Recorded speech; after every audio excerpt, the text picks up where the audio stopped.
Hi, this is Dr. Antolak from the General Dentist, and we're talking about tooth replacements.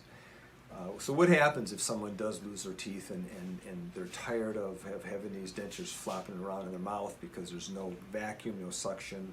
On the lower ones, your tongue is between your tongue and your lip.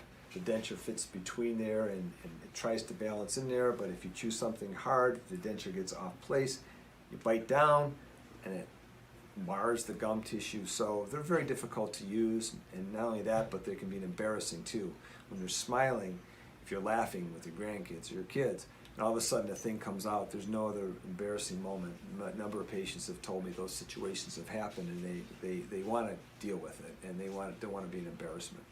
So one option of having something that's more sustainable and to keep it in place better is actually placing dental implants into the bone, and then having a denture that has little attachments inside of it, so then it'll snap down in place. It definitely stays in place better, but once again, it has the roof of the mouth there that prevents you from being able to transfer the thermal process of food and being able to taste that and enjoy that.